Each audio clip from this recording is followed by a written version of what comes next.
Welcome to Shamrock Reddit Stories, Am I the Butthole Edition, where a woman has a tantrum because her husband wants to repair his homeless brother's car with the money that she saved for dental care that has turned into an emergency situation. This one's from Alternative Food 5495, and it's called, Am I the Butthole for Bad-Mouthing My Baby? I'm 8 months pregnant with a little boy. Aww. I love him dearly. I'm also an electrician, but they have me working in the warehouse where I basically drive materials to the job sites. Someone loads them and someone else unloads them.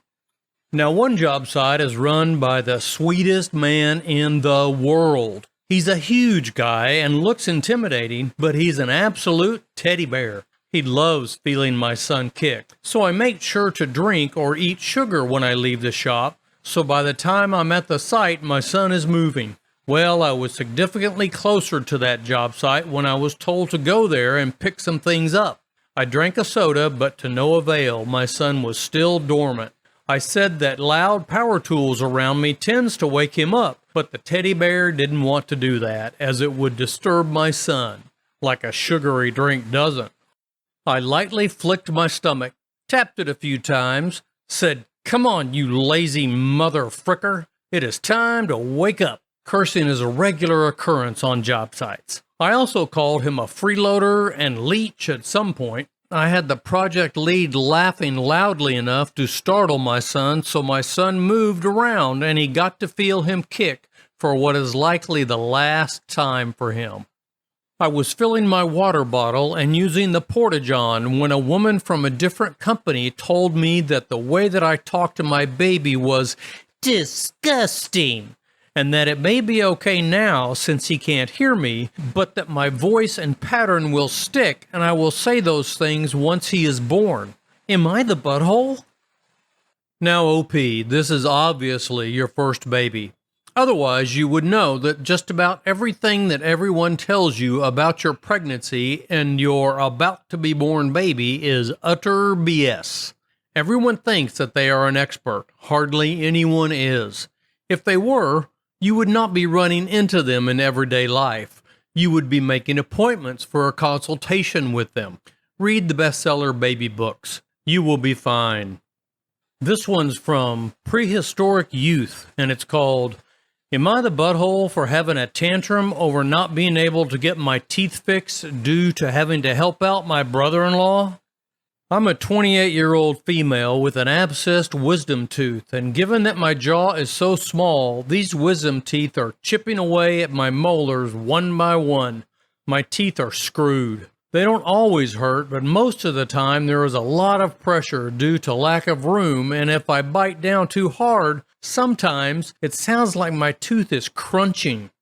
Finally, I was able to get a decent enough dental insurance to where I only had to cover $1,000 of the $4,500 cost to have these teeth removed, and I had been saving for over a year. I had $1,050 saved last week, and I finally made the appointment for this past Monday.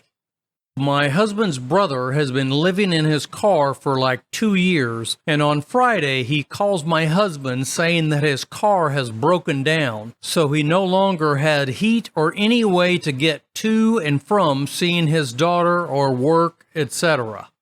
My brother-in-law is one of those people my husband is very easily manipulated by and goes to the ends of the earth to help him no matter the cost, because my brother-in-law uses the "I saved you when we were in foster care. You're the only person I have left" type of manipulation.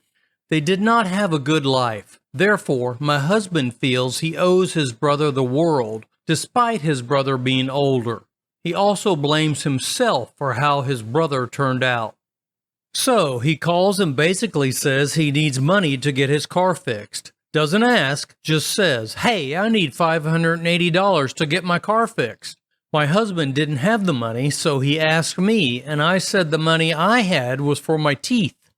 Well, my husband starts pulling the silent treatment and gets all distraught and then starts crying, saying he feels like a frickin' failure.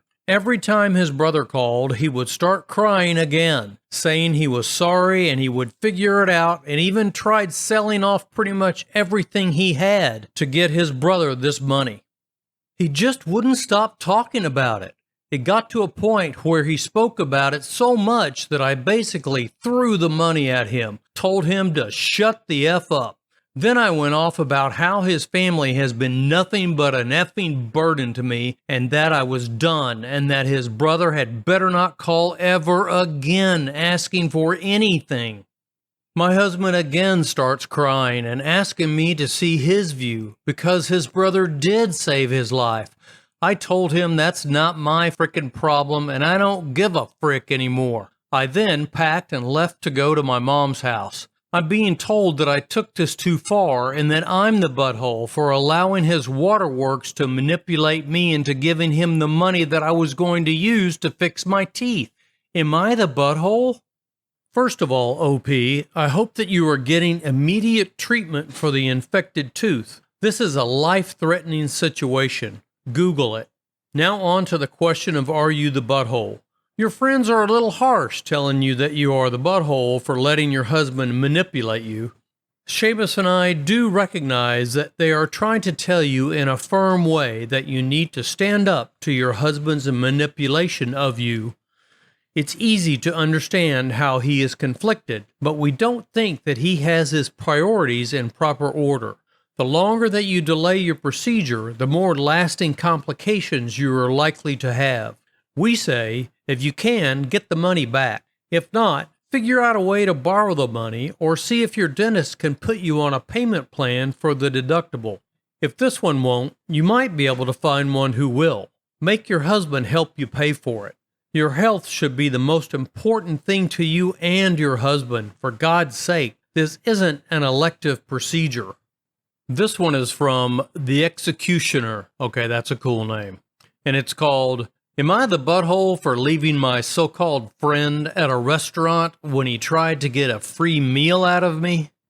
Yesterday, I went out for dinner with two of my friends to a new Asian restaurant we never tried before. I'll label them Friend C and Friend J. At first, the night went okay. We all got our meals, joked around, and had a great time. Then came the time to pay for our meals.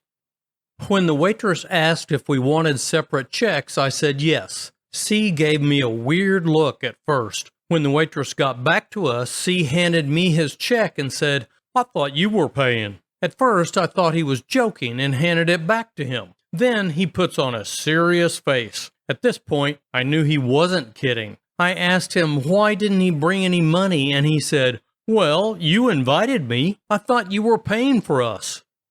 Jay and I just looked at each other like, did he really just say that? Normally, I wouldn't have much of a problem with it, but one, I only brought cash, and two, he ordered over $100 worth of food.